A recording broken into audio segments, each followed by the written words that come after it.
Family activities are so 2018. When January kicks in, my kids, they're on their own. On January 28th, the Koch Institute for Integrative Cancer Research invites you to their Immune Engineering Symposium. It's going to be a blast. All the biological, chemical, and materials engineers, they're all going to be there. And you know, you should too. Tell the sitter you're going to be out late. Come to the Somerville Council on Aging Book Club. January's selection is A Spool of Blue Thread by Ann Tyler. Everyone is welcome at the Holland Street Center in Somerville on January 19th.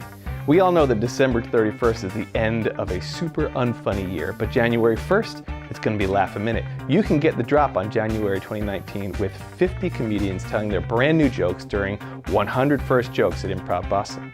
Listening to comedians try out their newest material is pretty much the perfect thing for a hangover. I mean, I'm laughing just thinking about it. We first found this women-only event called Speed Dating for Cat Lovers, but between then and now, it's actually been revised and is now being called a men's-only Speed Dating for Dog Lovers. We just don't know what to tell you anymore. So really, if you're a male or female dog or cat lover, this could be the event for you. Whatever it is, it's on January 10th at the Petwell Supply in Somerville.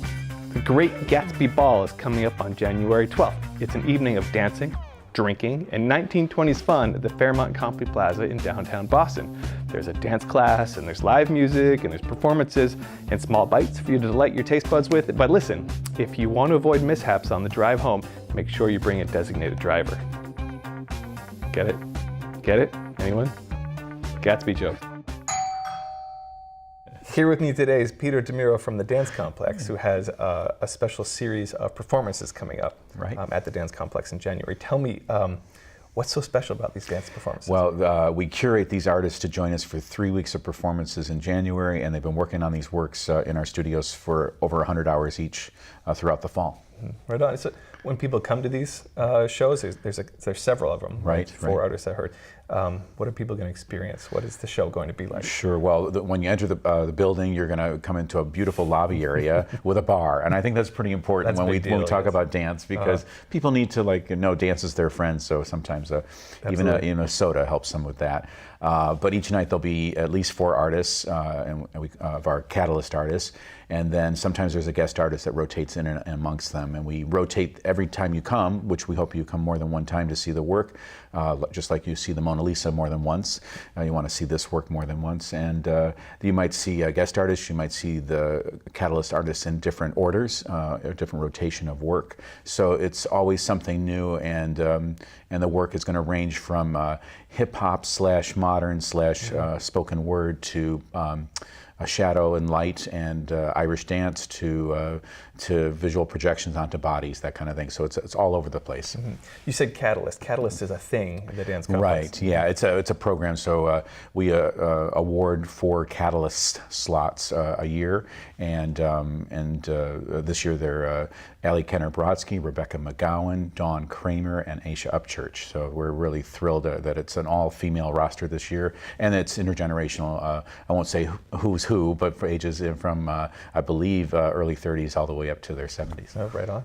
Now, this is different than going to see like a traveling dance troupe that goes from city to city. This is a community event. Right. And just like we buy locally, our market home, grown markets locally and all that. I feel like this is a way to really honor the stuff that is homegrown in our studios, but throughout the region, and we have really fine dance artists here. Yeah, right on.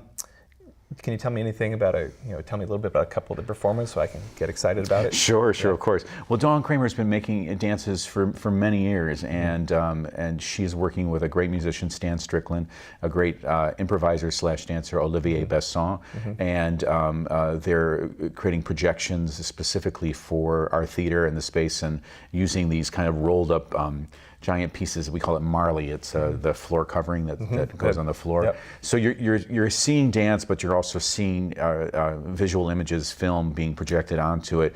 And Stan is one of the prominent jazz musicians here in the city, and so that's a great one.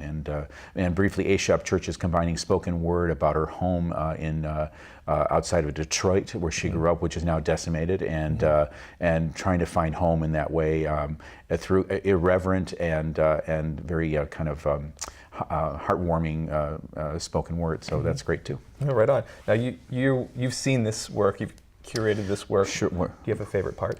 Well, I've seen all the artists' work before, but they're all making something new, and that's really important for us. I think the most favorite part of the whole series, when we start to see it unfold, is that there are people who do come back for more than one performance, and then they start comparing notes with other audience members, and so all of a sudden it becomes an experience of like, I saw you at the last one, what did you think of this piece? So sometimes dance can be so formal, and we just strip that formality away as much as we can. Oh, right on. How do I get tickets? Well, you go to our website, All Sean. right. Yeah, tell me, what is that website? And it's bouncing right here on the screen, dancecomplex.org, and just click on performances, and you can go that way or on the calendar, and it gives you all, I believe there's 7 performances of the 4 artists. Are they going to sell out? Should I get them early? Well, we do tend to, the first performance is probably a little room, but by the end we've been known to sell out the last weekend, especially the middle weekend is very hot this year, and we have some amazing guest artists, too numerous to mention right now, but there's some big names from the New York and New England region, and they kind of spice it up, so you never know. So get your tickets now, but as a Christmas gift, Sean, yes, to your loved ones or yourself. Right, a nice little envelope in the stocking. That's right, that's right. Well, thank you so much. My pleasure. And good luck with this whole series. I hope it goes great. Thanks for having us. Thank you. Remember, drunkenness and tomfoolery aren't limited to New Year's Eve. We'll see you next week.